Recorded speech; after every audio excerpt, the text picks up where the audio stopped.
Bismillahirrahmanirrahim. Assalamualaikum warahmatullahi wabarakatuh. Selamat siang anak-anak.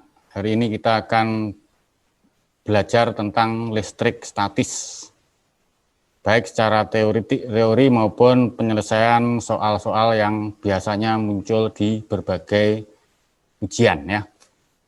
Baik, langsung aja kita mulai sambil menunggu yang belum bergabung untuk segera bergabung. Jadi untuk materi listrik statis, nanti kita akan belajar yang pertama, tentu kita dihadapkan pada satu besaran, namanya muatan listrik. Ya, jadi muatan listrik itu biasanya disimbolkan dengan huruf Q dan dinyatakan dalam satuan Coulomb. Kemudian bagaimana kalau ada beberapa muatan saling berdekatan? Aturannya sudah jelas, di SMP kalian juga sudah pernah mempelajari. Jadi kita kenal ada muatan berjenis positif, ada muatan negatif. Kalau saling berinteraksi nanti yang sejenis akan saling tolak-menolak, yang tidak sejenis, berarti positif dengan negatif akan saling tarik-menarik. Nah, yang menyebabkan tolak-menolak dan tarik-menariknya itu karena adanya gaya. Nah, gaya ini berapa besarnya diselidiki oleh Coulomb, makanya muncul yang namanya hukum Coulomb. Nah, berapa F? Nah, F-nya itu kalau menurut hukum Coulomb itu besarnya sebanding dengan muatan masing-masing dan berbanding terbalik dengan kuadrat jarak. Ya, secara langsung aja, secara rumus nanti kan dinyatakan F sama dengan K. K itu konstanta pembandingnya kali Q1. Q1 ya, ini Q1 kali Q2 dibagi jaraknya ini dikuadratkan dikali K. Jadi nanti kalau kita tuliskan Q1, Q2 itu sebenarnya muatan listriknya ya. Muatan listrik dinyatakan dalam satuan Coulomb. Kemudian R-nya itu jarak antar dua muatan itu satuannya adalah meter, dan F inilah yang disebut sebagai gaya Coulomb ya. Satuannya Newton, dan K-nya itu konstanta yang besarnya diketahui 9 kali 10 pangkat 9. Tentu satuannya bisa diturunkan dari rumus ini, nanti ketemunya Newton meter kuadrat per Coulomb kuadrat. Itu ya. Ini gaya Coulomb. Nah, ingat bahwa rumus ini berlaku ketika partikel itu berada di udara. Lalu bagaimana kalau ada partikel bermuatan berada di suatu medium selain udara? Maka ada persamaan tambahan, yaitu bahwa K itu bisa dirumuskan sama dengan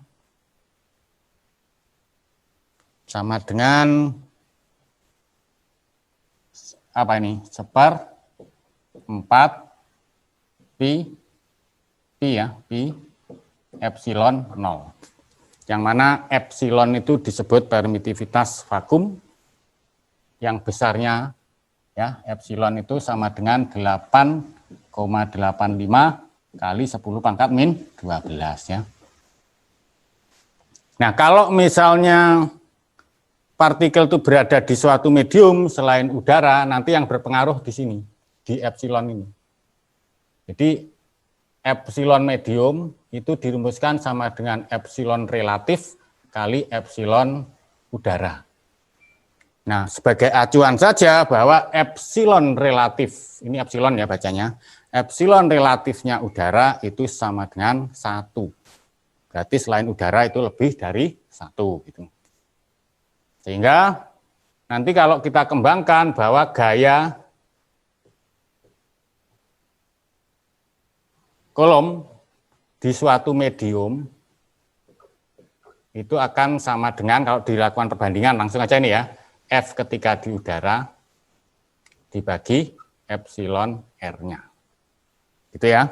Tapi yang umum memang permasalahan itu ada di udara. Itu yang pertama, konsep pertama. Kemudian nanti ada konsep yang kedua, itu konsep medan listrik. Jadi medan listrik itu apa sih? Nah, medan listrik itu ya suatu wilayah di sekitar benda bermuatan yang masih mendapat pengaruh gaya Coulomb dari muatan itu. Makanya nanti kalau kita gambarkan, misalnya ada muatan Q besar, maka di sekitar Q besar itu di wilayah sekitar ini, di sekelilingnya ini ya, nanti ada daerah namanya medan listrik. Gitu ya. Nah, berapa besarnya medan listrik ini? Nanti bisa kita cari, langsung aja sudah kita dapatkan ini ya, bahwa E sama dengan F per Q. Hati-hati ya, Q-nya itu ini. Ini yang nanti Q kecil ya, Q kecil itu disebut sebagai muatan uji atau muatan pengetes. Jadi intinya begini, kalau kita ingin meyakinkan apakah di titik P masih berada di wilayah medan listrik, maka caranya di titik P itu harus diletakkan muatan. Namanya muatan uji. Nah ini Q. Kesepakatannya muatan uji itu positif ya. Sehingga nanti medan listriknya itu disimbolkan dengan E. Ini medan listrik. Kalau misalnya muatan statusnya yang kita uji apakah medan listriknya itu bermuatan positif, maka arah medan listriknya kan tolak-menolak ya, arahnya adalah menjauhi muatan status ya. Jadi Q besar itu muatan status. Ya. Q kecil itu disebut muatan uji. Jadi biasanya pertanyaannya berapa kuat medan listrik di titik P akibat adanya Q besar. Ya. Besarnya adalah E sama dengan F, ini F per Q. Atau kalau kita turunkan bahwa F-nya itu sama dengan K, Q besar, Q kecil per R kuadrat, akhirnya E sama dengan K, Q per R kuadrat. Ini ya dua besaran pertama yang muncul, ada F, ada E. Yang terpenting bahwa F dan E itu adalah besaran vektor ya. F dan E merupakan besaran vektor. Makanya jawaban terhadap permasalahan F dan E harus kita lakukan secara vektor. Ya, itu dua besaran. Sudah ya. Sebenarnya ada satu besaran lagi yang ini ya, saya tambahkan di sini. Ada besaran namanya flux listrik. Nah, flux listrik itu adalah banyaknya garis gaya listrik yang menembus bidang tertentu. Makanya rumusnya nanti adalah E dikali A cos theta. E-nya itu kuat medan listrik, A-nya itu bidang yang ditembus oleh garis gaya, ini garis gaya ya. Garis gaya ini.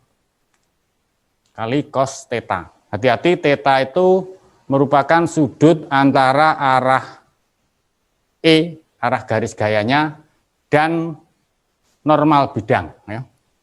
Jadi kalau misalnya ada E menembus bidang, berarti tetanya itu bukan E sama bidangnya, tapi E sama normal bidang. Ya. Nah ini ya, ini bacanya flux listrik.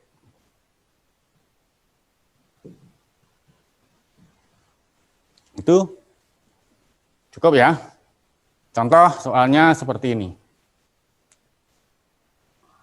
Ini contoh tentang gaya Coulomb. Ada dua titik A dan B masing-masing bermuatan min 10 mikrocoulomb dan 40 mikrocoulomb. Mula-mula kedua muatan diletakkan terpisah 0,5 meter sehingga timbul gaya F. Gaya F. Ya. Jika jarak AB diubah menjadi 1,5 meter, maka gaya Coulombnya yang timbul berapa? Jadi ini sebenarnya hanya membandingkan. Ya. Membandingkan kalau R-nya R1, F1 misalnya, kalau R-nya R2, F-nya berapa. Artinya nilai-nilai ini sebenarnya tidak usah dipakai, nanti tidak apa-apa. Itu perbandingan aja bahwa kita tahu F gaya kolom, kalau kita bandingkan terhadap R, itu jelas F berbanding terbalik ya dengan R kuadrat. Gini loh. F berbanding terbalik dengan R kuadrat. Makanya kalau kita cari perbandingan dua kondisi itu, nanti kan jadinya kan misalnya F1 dibanding F2, dibandingkan terhadap R, jadinya ya sama dengan shred gini ya. Gini, R, karena terbalik, berarti yang atas itu R2, yang bawah R1 kuadrat. R1-nya 0,5 meter, R2-nya 1,5. F1-nya itu F, F2-nya dicari, ya, R2-nya tadi 1,5, R1-nya 0,5, dikuadratkan. Sehingga jelas ya F2 akan sama dengan 1,5 dibagi 0,5 itu 3 dikuadratkan ya. Jadi jadinya kan F per 9. Ini ya. Artinya F2 jadi 1/9. Ini. Ya. Jadi jelas bahwa semakin R-nya jauh, F-nya semakin kecil. Itu contoh yang pertama. Yang kedua, ini sering juga ya kita jumpai soal seperti ini. Dua partikel P dan Q terpisah pada jarak 9 cm seperti gambar. Letak titik yang kuat medannya 0 adalah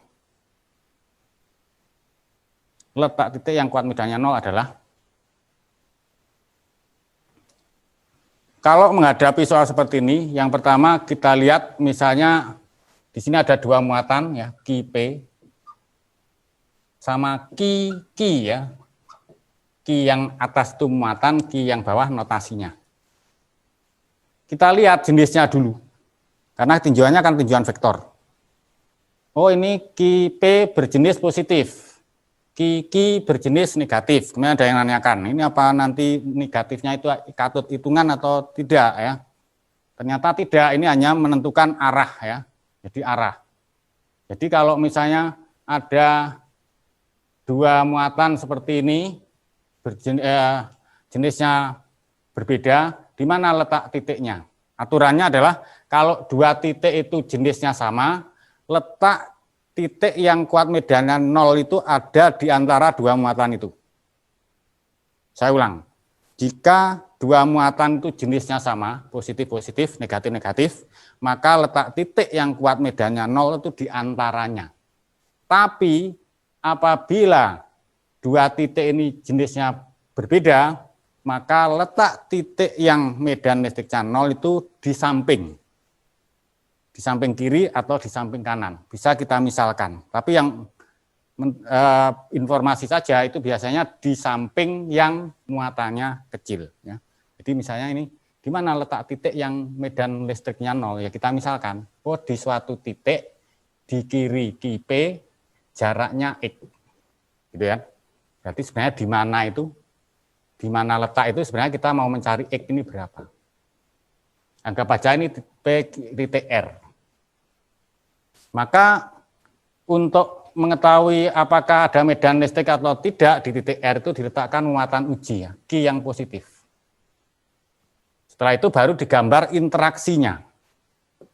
Oh ternyata di titik R itu ada dua kuat medan. Yang pertama kuat medan akibat Ki P, yang kedua kuat medan akibat Ki.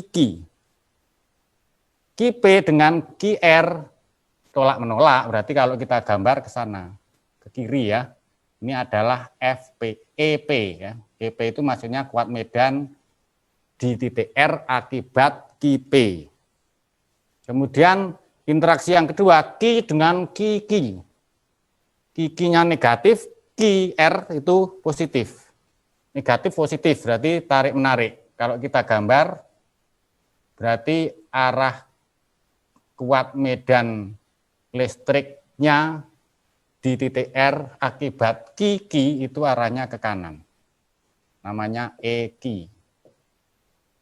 Sudah, artinya di titik R itu ada dua kuat medan listrik yang arahnya saling berlawanan. Tentunya agar resultan kuat medannya itu 0, caranya adalah berarti besarnya harus sama. Secara vektor kan begitu. Dua vektor berlawanan, agar resultannya 0, besarnya harus sama.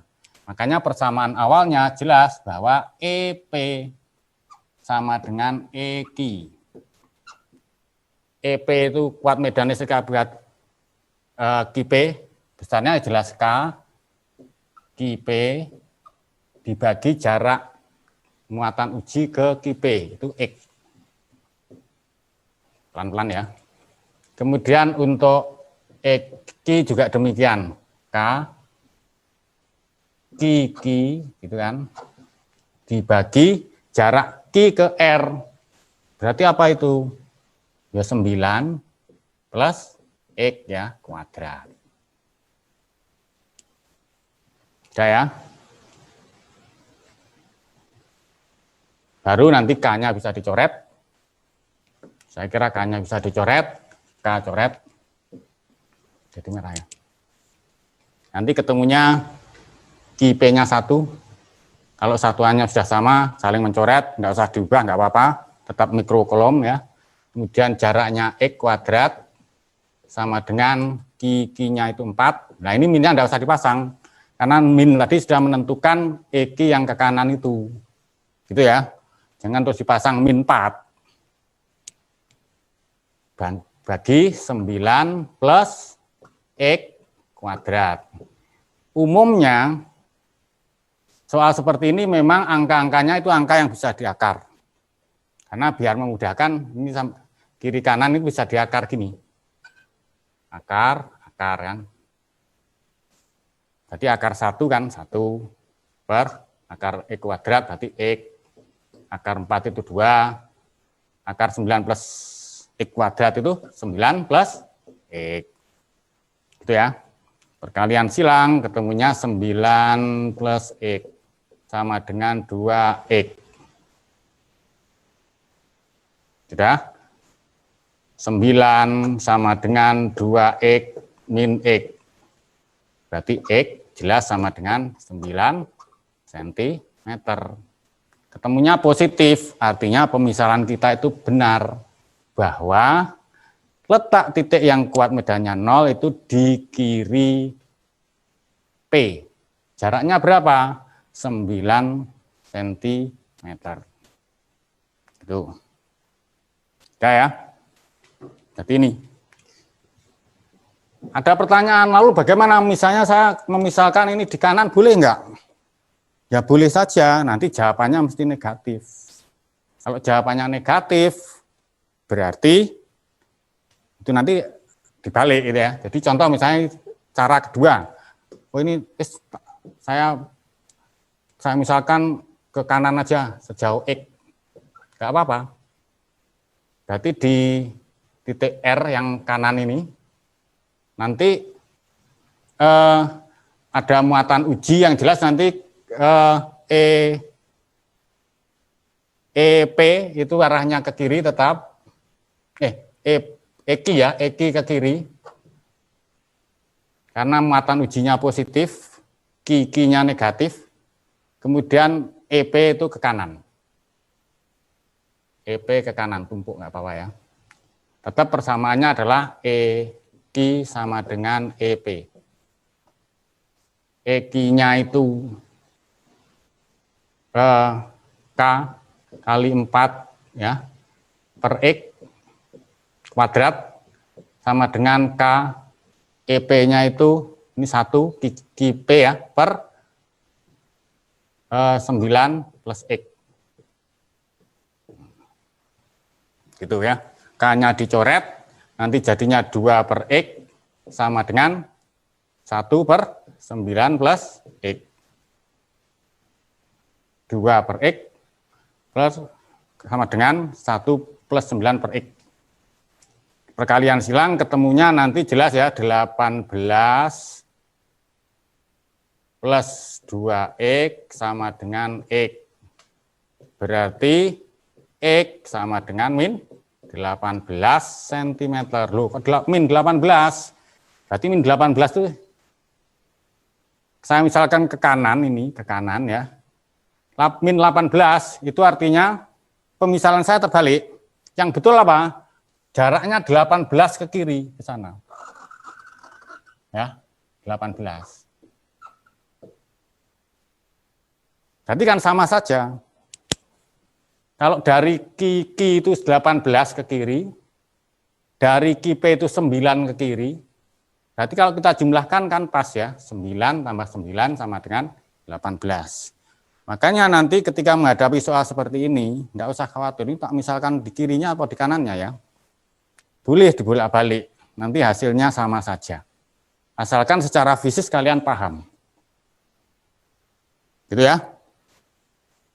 Ini soal kedua. Langsung soal ketiga. Nah, ini menunjukkan vektor juga ya. Jadi ada segitiga, siku-siku, panjang sisi 30 cm, 30 cm, di titik sudutnya ada muatan besarnya diketahui. Besar gaya yang terjadi pada muatan Q1. Besar gaya yang terjadi pada muatan Q1. Berarti di sini. Berapa? Ingat bahwa gaya adalah vektor. Makanya nanti arah itu menentukan. Sehingga kalau ditanya berapa gaya di Q1, ya gaya di Q1 itu tentu hasil interaksi antara Q1 dengan Q2 dan Q1 dengan Q3. Interaksi Q1 dengan Q2 menghasilkan gaya, kalau kita gambar dari Q1, sesuai pertanyaan, berarti arahnya ke atas sana. Ini ya, ini anggap aja F12. Kemudian interaksi Q1 dengan Q3 arahnya ke kanan. F13. Nanti resultannya adalah, nah, jadi gaya resultannya ini adalah FR. Secara vektor, FR jelas sama dengan akar, gitu ya, F12 kuadrat plus F13 kuadrat, hasilnya ditambah 2 F13 cos sudut apitnya. Cos sudut apit karena segitiga siku-siku sudut apitnya jelas 90 derajat. 90 derajat, cos 90 itu 0. Berarti cukup begini ya, F resultannya akar F masing-masing. Masukkan rumusnya, berarti sama dengan akar K ya. F12 berarti Q-nya Q1, Q2 per R kuadrat, R12 kuadrat, ditambah K, ini ya, Q1, Q3 per R13 kuadrat. Kita lihat K jelas sama, Q1 sama, R12, R13-nya sama, bisa dikeluarkan. Ini maaf ya, kurang kuadrat. Ini bisa dikeluarkan ya, Q1 per R1 kuadrat. Ya, kuadrat diakarkan kan balik. Berarti yang di dalam akar tinggal Q2 kuadrat plus Q3 kuadrat. Selesai. Tinggal masukkan angkanya. K9 kali 10 pangkat 9. Q1, minnya nggak usah dipasang loh ya, karena min itu menentukan arah tadi. Berarti Q1-nya 10 mikrokolom. Kalau jadikan kolom, ya 10 kali 10 pangkat min 6, jadinya 10 pangkat min 5. Per R12, R1 atau R12, R13 sama 30 cm. Jadikan meter berarti 0,3 atau 3 kali 10 pangkat min 1 dikuadratkan. Berarti jadinya 9 kali 10 pangkat min 2. Gitu. Kali akar Q2-nya 3 kali 10 pangkat min 6 kuadrat ditambah akar ditambah hapus ya.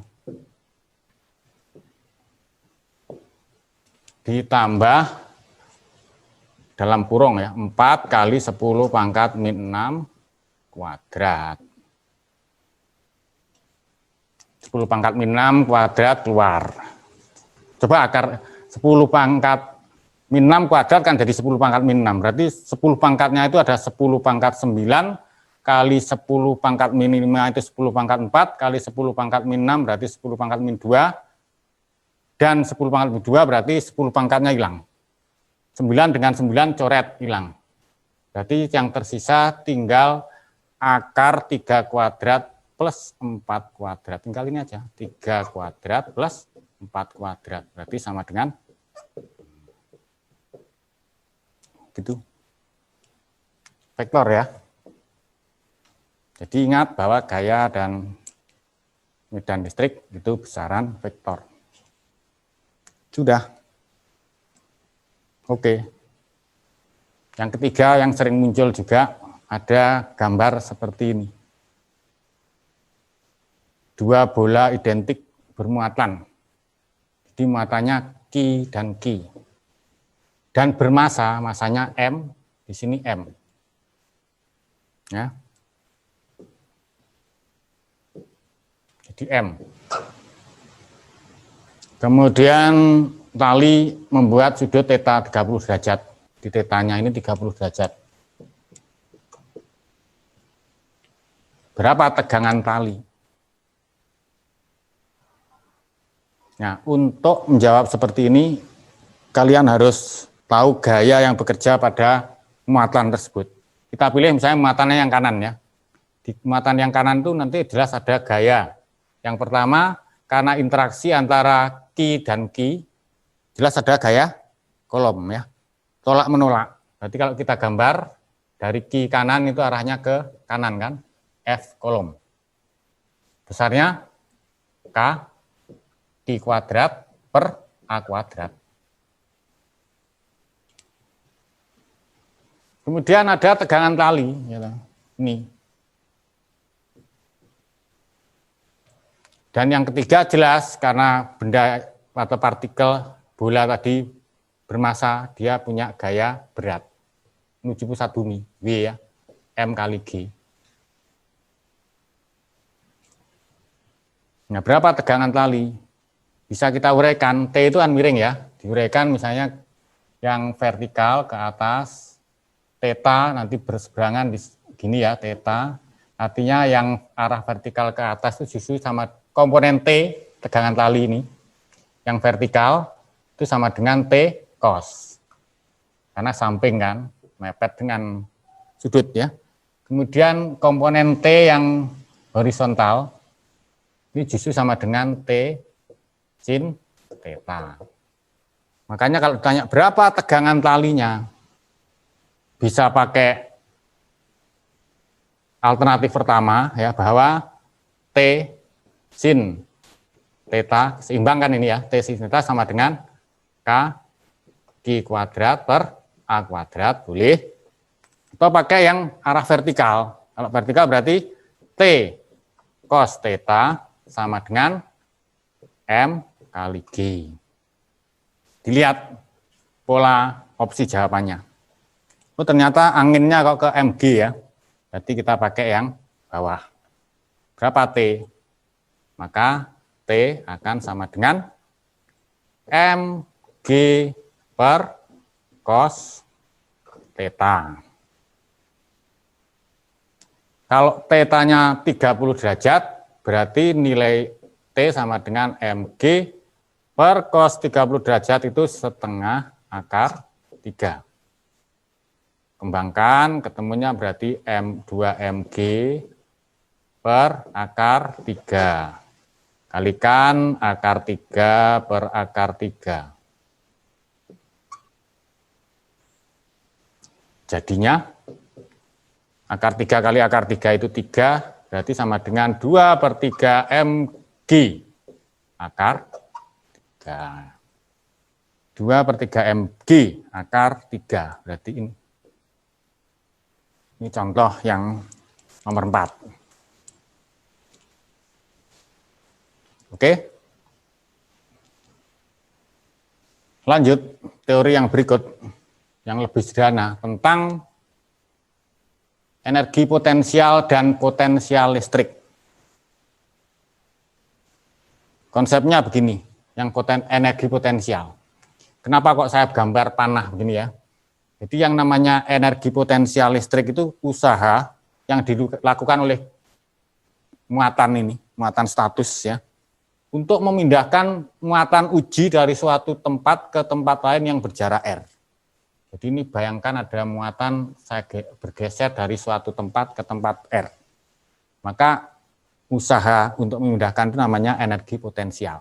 Kalau kita rumuskan besarnya energi potensial itu akan sama dengan EP itu K Q status ini kali Q-nya uji dibagi R, bukan R kuadrat ya, R. Kemudian ada besaran namanya potensial listrik.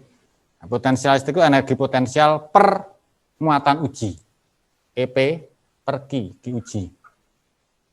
Q uji ya. Kalau kita masukkan EP-nya K Q per R, maka V itu bisa juga dirumuskan sama dengan K Q per R. Kalau yang atas Q-nya itu namanya muatan uji.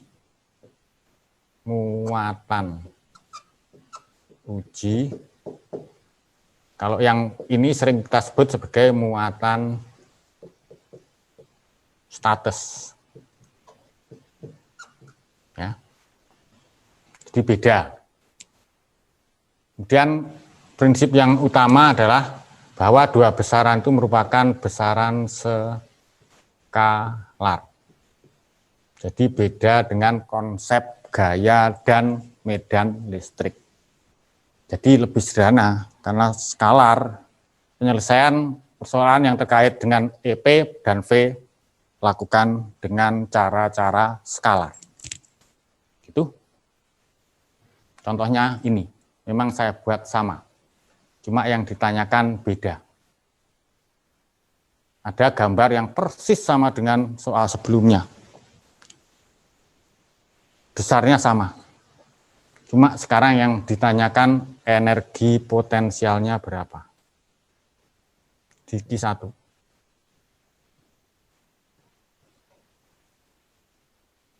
Nah, EP skalar. Jadi kalau ditanya gabungan EP itu berapa? EP total itu berapa? Sama dengan EP 1 plus EP 2 gitu ya, plus EP 3 kalau ada lagi tadi ya, plus dan seterusnya. Tergantung dari gambar. Jadi kalau EP di titik Q1 itu pertama jelas EP akibat energi potensial untuk memindahkan Q1 oleh Q3 ya. Kemudian EP oleh Q2. Ada 2 kan? Sehingga nanti kalau kita jabarkan hasilnya jelas ini sama dengan K.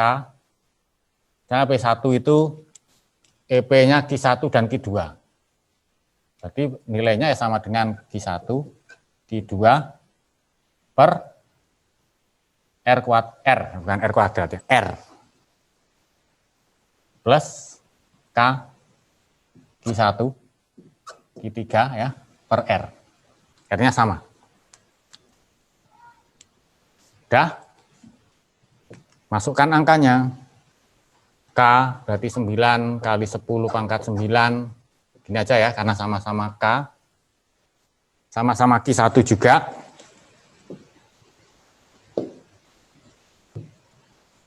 Saya keluarkan aja ya Q1 dan R-nya. Q1-nya 10 pangkat min 5, tapi min, karena skalar min ini harus dipasangkan, menentukan nilai. R-nya 0,3, berarti 3 kali 10 pangkat min 1. Dalam kurung Q2, Q2-nya berarti 3 kali 10 pangkat min 6. Ditambah, plus juga kan, 4 kali 10 pangkat min 6. Ketemunya 9 bagi 3 jelas 3. Pangkatnya yang semuanya ya, 10 pangkat 9 kali 10 pangkat min 5. Jadinya 10 pangkat 4 dengan 10 pangkat min 1 naik, jadi 10 pangkat 5 dengan 10 pangkat min 6 jadinya 10 pangkat min 1. Kali 7 ya, tapi min. Sudah, ketemunya berarti min 2, jadi muncul min. Itu ya bedanya vektor dan skalar. Nggak usah digambar. Sudah. Kemudian contoh lagi. Ini tentang potensial listrik. Ada persegi. Di titik sudutnya ada Q1, Q2, Q3, Q4. Jenisnya ada yang positif, negatif. Kemudian panjang diagonalnya 0,2 meter. Hitung potensial listrik. Berarti berapa V di titik P? Ya udah, nggak usah digambar arahnya kemana, wong ini skalar. Ya langsung aja. V di titik P ada sama dengan V1 plus V2 plus V3 plus V4. V1 itu rumusnya Q1 per R1, misalnya gitu ya. Plus K Q2 per R2 plus K Q3 per R3 plus K Q4 per R4. K-nya dikeluarkan 9 kali 10 pangkat 9, Q1-nya 2, masukkan 2 kali 10 pangkat min 6. Q2-nya ini ya min 2 kali 10 pangkat min 6. Q3-nya plus 3 kali 10 pangkat min 6. Terus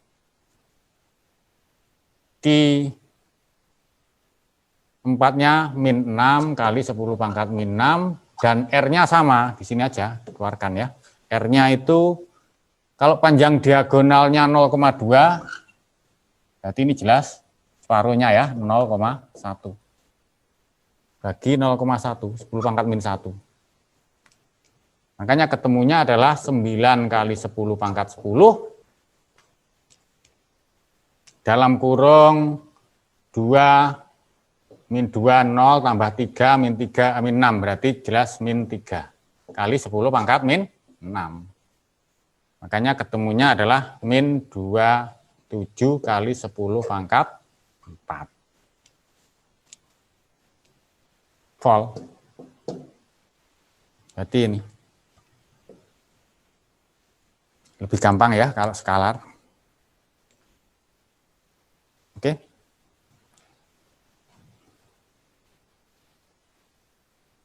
Itu yang kedua.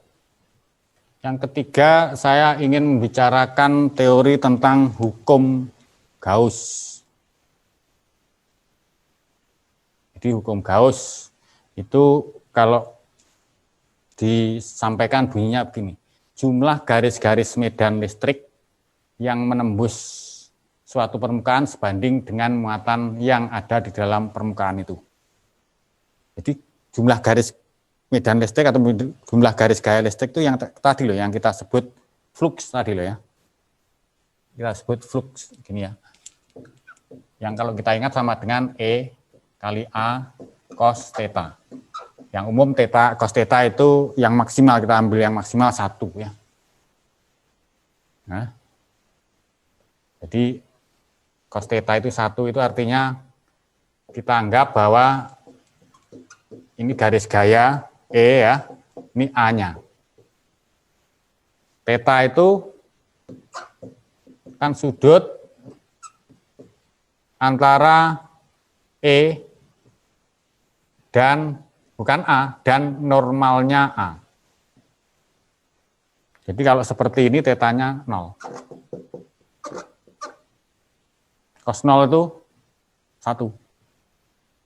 Jadi kondisi flux maksimum itu ketika arah garis medan listrik dan bidangnya itu saling tegak lurus. Itu akan menghasilkan flux yang maksimal. Nah, menurut dikembangkan lagi oleh Gauss, flux listrik itu ternyata besarnya sebanding dengan muatan, jadi banyak muatan yang mengalir ini. Makanya nanti secara matematis rumusnya flux listrik sesuai hukum Gauss itu fluksi sama dengan Q per epsilon 0. Ya. Q-nya itu muatan, epsilon 0 itu permitivitas ruang hampa tadi, 8,85 kali 10 pangkat min 12. Nah, ini penerapannya nanti, nah penerapannya di mana? Nanti ada bola konduktor. Jadi ada konduktor yang bentuknya bola. Jadi begini. Nah, ada bola konduktor. Aturannya, kalau bola konduktor itu saya beri muatan, maka muatannya itu akan tersebar di permukaan bola. Jadi ini ya, muatannya di permukaannya aja. Gitu.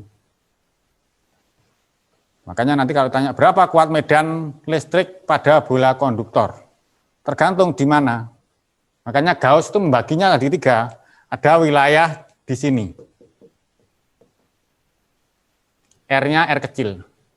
Anggap aja jari-jari bolanya kan R besar. Kemudian wilayah yang kedua itu tepat di permukaan. Dan yang ketiga di luar. Makanya garis titik-titik itu dinamakan bidang Gauss. Ya, ini namanya bidang Gauss. Karena yang mengamati adalah Gauss. Ya. R kecil itu jari-jari bidang Gauss. Kalau R besar itu jari-jari bola. Nah, kemudian kalau dibagi lagi E di dalam bola, ya, itu sama dengan 0. Karena memang secara aturan ketika bola konduktor saya beri muatan, maka muatannya akan meluncur ke permukaannya. Di dalam bola tidak ada muatannya. Makanya karena tidak ada muatan, medan listriknya 0. Gitu ya penjelasannya. Kemudian kalau misalnya di permukaan, sesuai rumus ya, K Q per R kuadrat. K-nya saya tulis 1/4 pi epsilon 0. Q, R-nya adalah jari-jari. Ini ya. Dan kalau di luar, R-nya sesuai dengan jarak dari pusat. Jarak dari pusat ke titik itu. Itu ya. Lalu bagaimana pengaruhnya terhadap potensial? Nah, kalau potensial beda. Kalau di permukaan ternyata potensial itu sama dengan di dalam dan di permukaan itu sama. Pakai R permukaan. Kenapa? Aturannya kan kalau ada muatan tidak masukkan dalam bola konduktor, secara otomatis muatan itu akan langsung meluncur ke permukaan.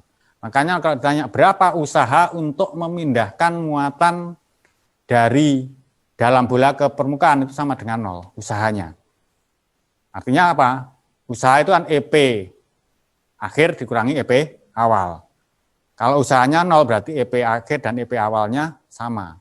Artinya EP di dalam dan EP di permukaan itu sama, gitu ya. Jadi untuk potensial di dalam dan di permukaan itu sama. Udah kalau di luar sesuai jarak ya. R-nya, maaf ini ganti ya. Tolong diubah ini, R-nya adalah R kecil. Belum saya ubah. Ya, ada ralat, R-nya R kecil. Makanya biasanya kita kenal ada grafik ya. Jadi kalau misalnya kita ada grafik begini, grafik E terhadap R. Kemudian yang bawah ini grafik V terhadap R. Kalau kita cari kurvanya seperti apa? Kalau E terhadap R, nanti kurvanya adalah gini ya, ini di sini R, seret gini. Artinya mulai dari permukaan keluar itu bentuknya, nah, jadi berbanding terbalik dengan R kuadrat. Di dalam E-nya 0, R ya, dari pusat sumbu ke R besar, ini kan jari-jari bola, itu berarti E-nya 0. Mulai permukaan keluar berbanding terbalik dengan R kuadrat. Beda dengan V. VR, ini R jari-jari. V mulai dalam sampai permukaan itu sama di sini. Baru di luarnya begini. Berbanding terbalik dengan R. Kalau ini berbanding terbalik dengan R kuadrat. Makanya mirip, tapi E itu lebih curam ya. Lebih curam dibanding V. Ini gambaran besarnya medan listrik dan potensial listrik pada bola konduktor. Bisa difoto saya kira. Sudah ya. Penerapan yang kedua, ada, ini juga sering muncul nanti, keping sejajar. Jadi bagaimana kalau ada dua keping sejajar, diberi muatan yang berbeda. Misalnya jaraknya D. Luas keping masing-masing A. Diberi yang kiri muatannya positif, yang kanan negatif. Maka nanti akan timbul garis-garis medan listrik. Semakin besar muatannya, garis medannya itu semakin rapat. Gini ya. Nah, nanti kalau kita gabungkan dengan rumus Gauss, E yang ada di antara keping itu akan sama dengan Q epsilon per A. Atau sering kita tulis torsi per A. Ini besaran baru ya. Torsi itu disebut rapat muatan. Jadi muatan per satuan luas bidang. Makanya satuannya ya kolom per meter persegi. Gitu. Nanti beberapa muncul kalau ini E, D ya. Hubungannya seperti apa dengan V misalnya, kalau dihubungkan dengan V gimana? Kalau V itu sama dengan K Q per R, E itu sama dengan K Q per R kuadrat, atau sama dengan K Q per R kali R, ini adalah V, gitu kan? Artinya E itu dirumuskan sama dengan V per R. Kalau diterapkan pada keping sejajar, ini R-nya adalah D. Jadi kita kenal kalau pada keping sejajar E itu sama dengan V per D.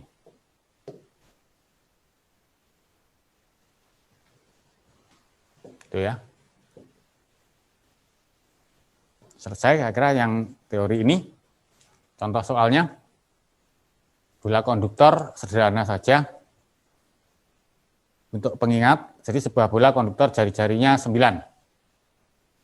Bola konduktor jari-jarinya 9 cm. Diberi muatan 6 milikulom. Besar kuat medan listrik dan potensial listrik pada titik yang berjarak 3 cm dari pusat bola. 3 cm dari pusat bola. Nah, ini konsep saja sebenarnya ya. Kalau jari-jarinya 9, titik 3 cm dari pusat itu secara fisiknya kan artinya titik itu ada di dalam. Jadi konsepnya adalah konsep di dalam. Kalau di dalam jelas E-nya tadi sama dengan 0, V sama dengan K Q per R. Hati-hati, R-nya itu adalah jari-jari permukaan bola. Makanya nanti ini jadinya 9 kali 10 pangkat 9.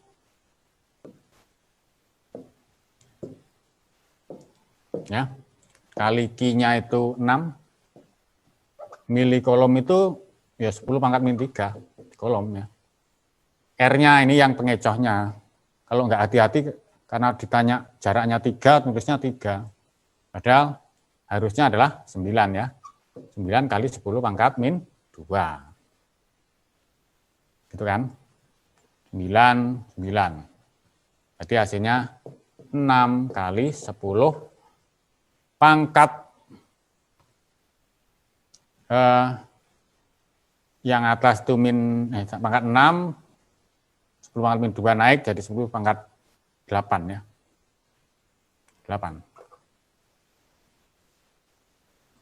Dicek lagi, kayaknya betul ya. Ya. 9 kali 10 pangkat min 2, 6. Betul ya. Ini 8 nanti disesuaikan. Yang jelas E-nya 0. Berarti E-nya 0. Yang ini tapi pangkatnya nanti disesuaikan. Atau diulang lagi, dihitung ya. Yang jelas jawabnya ini. Itu konsep untuk bola konduktor. Oke. Dan untuk konsep keping sejajar, contohnya seperti ini. 2 keping logam sejajar atas bawah, jaraknya 0,5 cm, satu sama lain diberi muatan listrik yang berlawanan. Keping bawah negatif, keping atas positif. Jadi keping sejajar yang bawah diberi muatan negatif, yang atas positif. Nah, hingga beda potensialnya, di sini ada V 1000. Bila nilai muatan umum, muatan elementer namanya ya, muatan sebuah elektron, itu 1,6 kali 10 pangkat min 19 kolom. Tentukan besar dan arah gaya kolom yang terjadi jika sebuah elektron tersebut diletakkan di antara kedua. Jadi di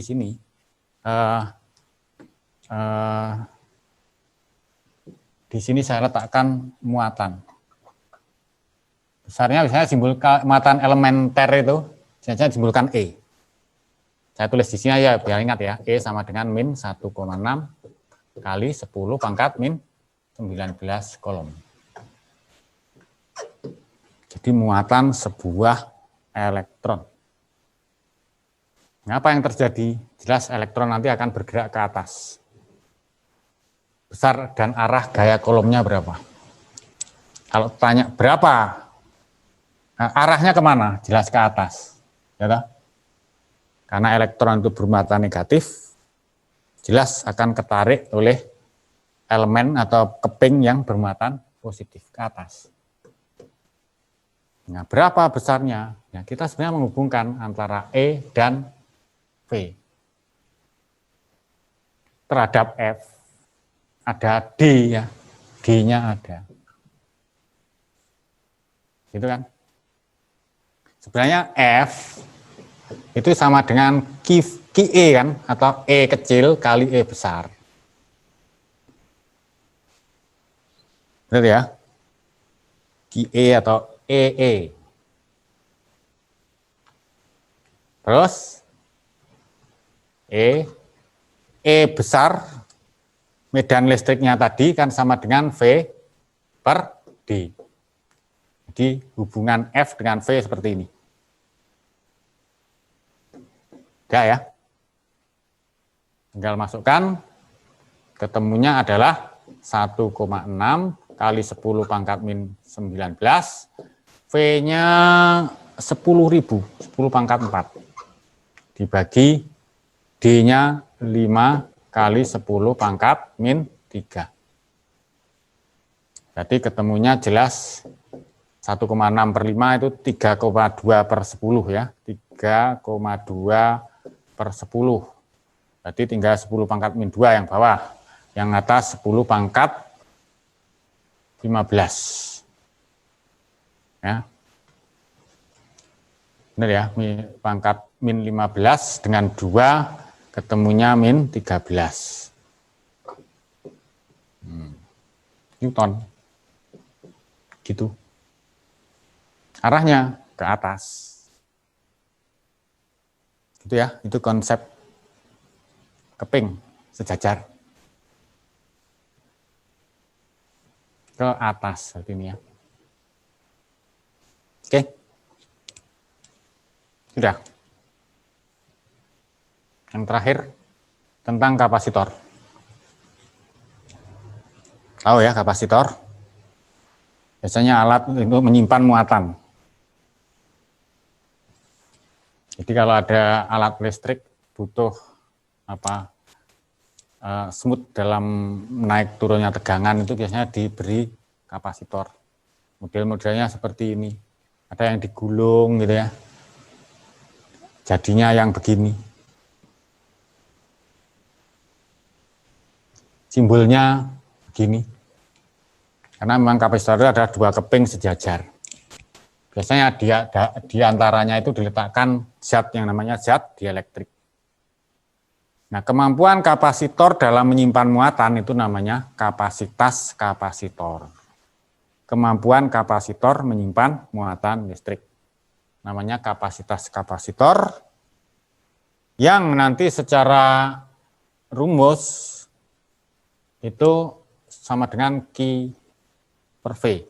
Makanya yang namanya C, kapasitas kapasitor, itu satuannya ya coulomb per volt. Coulomb, ini agak membingungkan ya. Justru Q satuannya C, yang C satuannya nanti farad, ya ini volt. Inilah yang nanti kita sebut farad. Jadi satuan kapasitas kapasitor itu farad. Tapi hati-hati loh mengartikan rumus gini ya. Ini bukan berarti kita bisa mengubah C dengan mengubah Q atau V, nggak bisa. Keberadaan C di sini konstan. Konstan. Kalau Q berubah otomatis V-nya berubah, V berubah, Q-nya berubah. C-nya tetap. Kita mengubah C itu caranya ya dibongkar kapasitornya ya. Karena C kapasitor itu rumusnya begini. K epsilon 0 A per D. Jadi A itu luasnya ini. Luas penampangnya ya, A-nya berapa. D itu jaraknya. K itu konstanta dielektrik. Jadi zat elektrostatik yang disisipkan di antara keping itu. Makanya nama-nama kapasitor itu biasanya ditunjukkan oleh atau menunjukkan jenis zat dielektrik yang digunakan. Gitu ya. Jadi ini strukturnya, struktur kapasitor itu justru di bawah. Kalau ingin mengubah C, caranya bisa mengubah K-nya atau A atau D. Tidak bisa kita mengubah C dengan cara mengubah Q atau V, gitu ya. Oke. Itu teorinya. Kemudian bagaimana kalau ada beberapa kapasitor kita rangkai? Agak berbeda dengan resistor. Kalau misalnya kapasitor itu kita rangkai seri, C1, C2, C3, dirangkai secara seri, maka yang berlaku bahwa besarnya muatan yang tersimpan di C1, di C2, di C3, Q1, Q2, Q3 itu sama. Kalau ini nanti kita pasangkan ke sumber tegangan, berarti Q total akan sama dengan Q1, sama dengan Q2, sama dengan Q3. Tapi V-nya, ini V1, V2, V3, V totalnya sumber tegangan, V total itu sama dengan jumlah dari V masing-masing. Kemudian dengan mengacu dari rumus C C sama dengan Q per V, berarti V sama dengan apa? Q per C. Q-nya nanti sama, masukkan ke persamaan di sini ya. Ini kan jadinya Q total per CS sama dengan Q1 per C1 plus Q2 per C2 plus Q3 per C3. Q-nya sama bisa dicoret, ketemunya jadi ini. Jadi kalau seri seper. Dengan cara yang sama untuk paralel, kebalikannya. Jadi ada susunan paralel begini, kemudian nanti dirangkai dengan sumber tegangan. Ada potensialnya V. Sama kalau paralel itu V-nya yang sama. V1, V2, V3 itu sama. Q-nya dibagi ya. Q itu sebenarnya kan identik dengan I arus ya. Jadi Q total sama dengan jumlah dari Q yang disimpan di masing-masing kapasitor. Q-nya ini. Nanti dengan menggunakan rumus Q sama dengan C kali V, masukkan di sini. Ya, misalnya CP kali V total, Q1, V1, plus, dan seterusnya ya, V-nya sama, akhirnya ketemu bahwa C paralel itu jumlah dari C masing-masing kapasitor. Gitu. Yang berikut tentang ada konsep namanya kapasitor gabungan. Jadi kapasitor gabungan, kamu bayangkan punya kapasitor. Kalau kamu beli kapasitor di toko itu kondisinya kosong, di dalamnya tidak ada muatan. Bagaimana memberi muatannya? Hubungkan aja ujung-ujung kapasitor itu dengan baterai. Jadi ini misalnya saya hubungkan dengan baterai. Maka otomatis kapasitor C2 yang semula kosong ini akan terisi muatan Q2. Gitu. Cara mengisi kapasitor. Nah sekarang kalau kapasitor C1 saya isi, kapasitor C2 saya isi. Kemudian kedua ujungnya saya sambungkan begini. Ini namanya konsep kapasitor gabungan. Ya. Nanti yang terjadi, prinsipnya adalah, kita contohkan ya, ambil misalnya setelah saya isi C1 itu muatannya Q1. C2 muatannya Q2. Setelah saya hubungkan, nanti ada aliran muatan. Dari mana? Dari kapasitor yang potensialnya tinggi ke kapasitor yang potensialnya rendah. Saya anggap misalnya C1 itu potensialnya tinggi. Maka nanti sebagian muatan akan mengalir, setelah saya gabungkan ini ya, akan mengalir dari C1 ke C2. Sehingga muatannya yang semula Q1, Q2 nanti jadi Q1 aksen, Q2 aksen. Alir terus. Kapan berhenti? Berhentinya mengalir saat potensial kedua kapasitor itu sama. Jadi ketika V1 aksen sama dengan V2 aksen. Inilah yang nanti kita sebut sebagai potensial gabungan. Sudah ya, jadi saya ulang, kapasitor dihubungkan, diisi dulu, kemudian disambungkan, akan terjadi aliran muatan dari potensial tinggi ke potensial rendah. Berhenti ketika potensialnya sudah sama. Makanya prinsip kapasitor gabungan itu kalau kita lihat di sini Q1 tambah Q2 ya, jumlah muatan sebelum disambungkan ini akan sama dengan jumlah muatan setelah disambungkan. Jadi kalau sini misalnya 10 ya. Ini 5. Kalau Q1-nya ini 7, Q2-nya mesti 8. Gitu kan? Kalau kita jumlahkan sama-sama 15.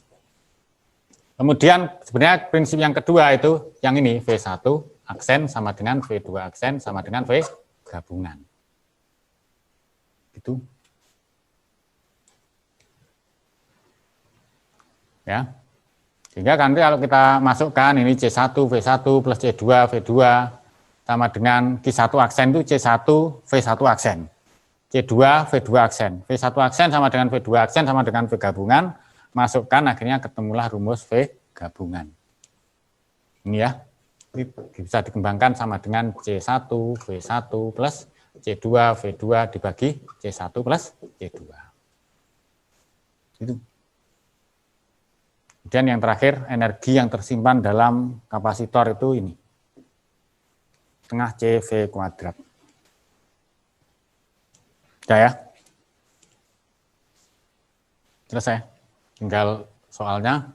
Ini contoh soal. Kapasitor keping sejajar memiliki kapasitas C. Ada D, ada A. Jika jarak kedua keping diubah menjadi setengah,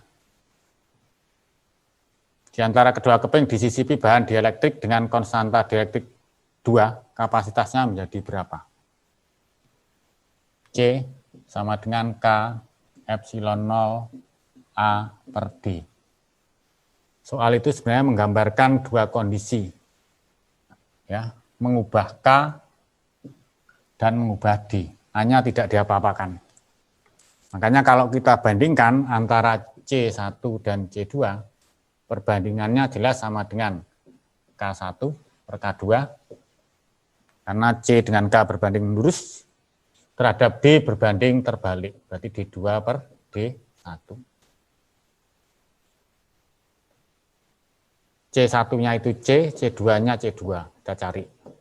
K1-nya itu anggap aja udara 1, K2-nya 2. D2-nya setengahnya D1 per D1. Berat kan? Berarti C per C2 sama dengan 1/4. C per C2 sama dengan ya, setengah kali setengah ya, 1/4. Berarti C2 sama dengan 4 kalinya C1 atau 4 kali C. Gitu. Ini. Perbandingan aja. Yang nomor nomor 10. Gabungan kapasitor. Tiga kapasitor masing-masing kapasitasnya 3. Ini ada C1, ini C2, C3. Dihubungkan seri. Kedua ujung dari gabungan tersebut dihubungkan dengan sumber tegangan yang besarnya 220 volt. Seret. Cek jelas ya gini. Begini. C1, C2, C3, ini V.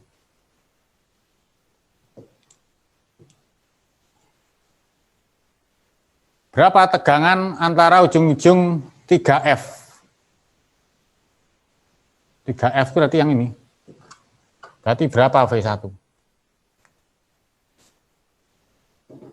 Nah, konsep yang pertama, bahwa 3 kapasitor itu terangkai seri. Kalau seri, bahwa Q total jelas sama dengan Q1 plus Q2 plus Q3. Konsep yang pertama. Konsep yang kedua ada rumus Q sama dengan C kali V. Makanya kalau kita cari berapa V1, V1 itu adanya di sini, di Q1 kan. Kalau Q total jelas sama dengan CS kali V total. Ini maaf ini ya, sama dengan kok plus ya, sama dengan ya ini. Sama dengan. Q1 berarti kan sama dengan C1 V1. Gitu aja. Q2 ya gitu. Karena yang ditanyakan V1 ya cukup sampai di sini, V1. Berarti V total tahu, CS-nya dicari. CS itu berarti seri antara C1, C2, C3. Kalau kita cari berarti CS, seper kan kalau seri. Seper C1 plus C2 plus C3. Atau kalau cara langsung cari KPK-nya ya 369 itu isinya di sini jelas 18 ya. 3 6 6 3 9 2. Jadinya 18 per 11 farad. Jadi kapasitas kapasitor pengganti serinya itu 18 18/11 farad. Berapa V1? Ya, masukkan di sini 18/11. V total, V sumbernya tadi 220. C1-nya 3.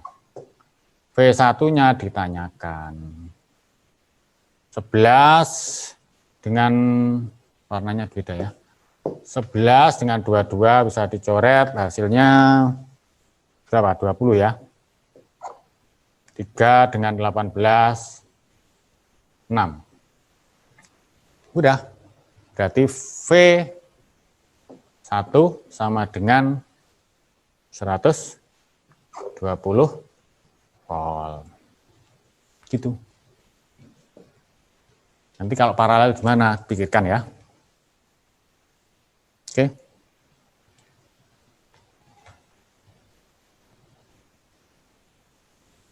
Terus sebuah kapasitor dengan kapasitas C1 diisi sebuah tegangan 20 volt. Kapasitas dilepas lalu dihubungkan dengan kapasitor lain C2. Ya. Ini yang saya tunjukkan tadi kapasitor gabungan ya. Ini C1, itu ada C1, V1. Ada C2, V2-nya 0. Karena tidak diapa-apakan. Yang diisi kan C1 ya, dihubungkan dengan tegangan 20 volt. Nanti muncul Q1. Setelah itu, dihubungkan. Ya, dihubungkan. Seret, seret. Maka nanti sebagian Q1 akan mengalir. Sehingga akan berubah Q1 ini berubah menjadi Q1 aksen. Q2 yang semula 0, ya V2-nya 0, Q2-nya kan 0. Berubah menjadi Q2 aksen ya, tertentu. Pertanyaannya berapa V gabungannya? Nah, itu konsep V gabungan ya. Udah, berarti nanti sama dengan apa? Q1 plus Q2 per C1 plus C2. Ini yang paling sederhana ya, ambil ya. Atau ini 0 ini. Ya, berarti tinggal Q1 jelas sama dengan C1 V1 plus 0 dibagi C1 plus C2. Piro? 4 kali 20 per 4 plus 6. Sama-sama mikro ya, perbandingan nggak usah dikonvert ke farad, nggak apa-apa. Hasilnya 20 dibagi 10 itu 2 kali 4 berarti 8. Jadi sebenarnya sederhana saja. Oke. Ini yang terakhir.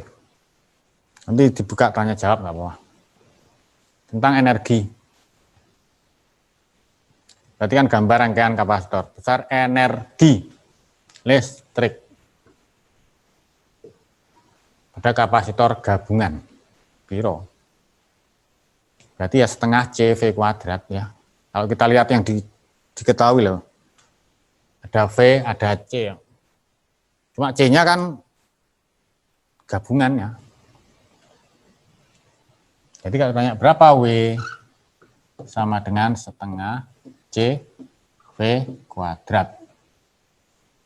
V-nya sudah. C-nya berarti tinggal, oh ini CP2. Ini CP1. Berarti sebenarnya C penggantinya itu pertama C paralel 1 dicari, C paralel 2 cari, hasilnya nanti diserikan dengan yang 4. Kalau dilihat besarnya CP1 kan jumlah saja sih, 12 ya, mikrofarad. CP2, piro? 6 ya, mikrofarad. CS-nya berarti 12, 6, dan 4. Oh, berarti 12 ya. dibagi 1 ya. 12. Kemudian 4 berarti 3. Terus 6 berarti 2. Benar ya? Kan 12, 4, 6. Berarti 12 per 6, 2 mikrofarad. Berarti kapasitas total dari gambar ini itu adalah 2 mikrofarad. Berapa energinya? Yo setengah kali 2, hati-hati, joule ya, berarti ini harus dari dalam farad kali 10 pangkat min 6 kali 24 kali 24.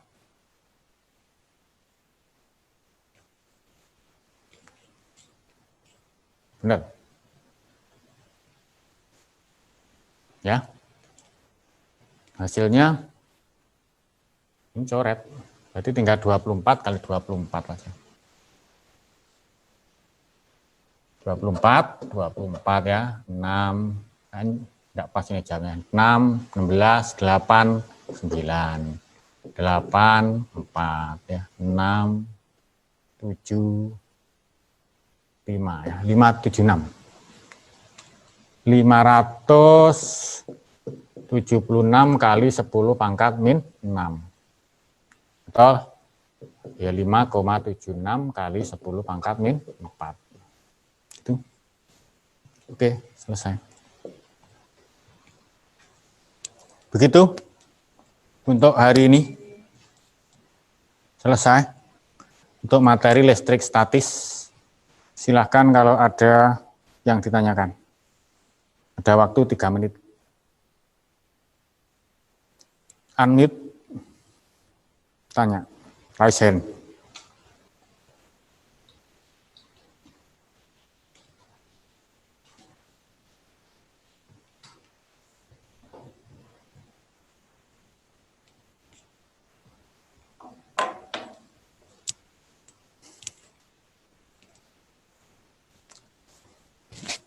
Wes, ada. Siapa? Maulana Juanda. Danan. Panggilannya Danan. Ini. Oh iya, wes. Mungkin itu harusnya besaran muatan mikrokolom, Pak. Oh ya. Ya, ini ada pertanyaan dari Danan. Yang tadi ada salah kunci ya, hanya karena pangkat. Kemudian soalnya tertulis milikolom. Mungkin menurut Danan itu mikrokolom. Kalau mikrokolom jadi pas, ya nggak apa-apa. Yang penting konsepnya ya, konsepnya. Silahkan. Nanti konsepnya nomor 6 kan? Nomor 6.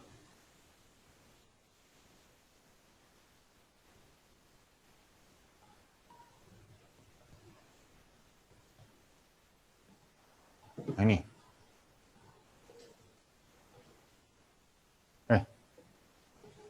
Ini nomor 6. Yang milikolom tadi nomor berapa ya? Ya intinya yang ada salah kunci ya. Salah kunci saya menulis milikolom. Itu ada yang mengusulkan itu mikrokolom, nggak apa-apa. Yang penting jawabannya jadi benar gitu ya. Tapi sebenarnya yang terpenting lagi konsepnya sudah dikuasai gitu ya. Itu nggak apa-apa. Terima kasih masukannya, Danan. Ada lagi Mas catnya. Sudah ya? Hanya Danan saja, yang lain? Ayo, nggak ada?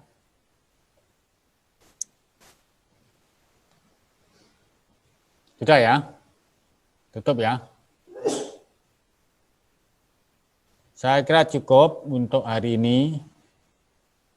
Semoga bermanfaat untuk kita semua. Dan kalian bisa memahami dengan sepenuh hati. Dan kalau ada kesalahan Pak Budi, mohon maaf. Kami akhiri. Billahi taufik wal hidayah. Assalamualaikum warahmatullahi wabarakatuh.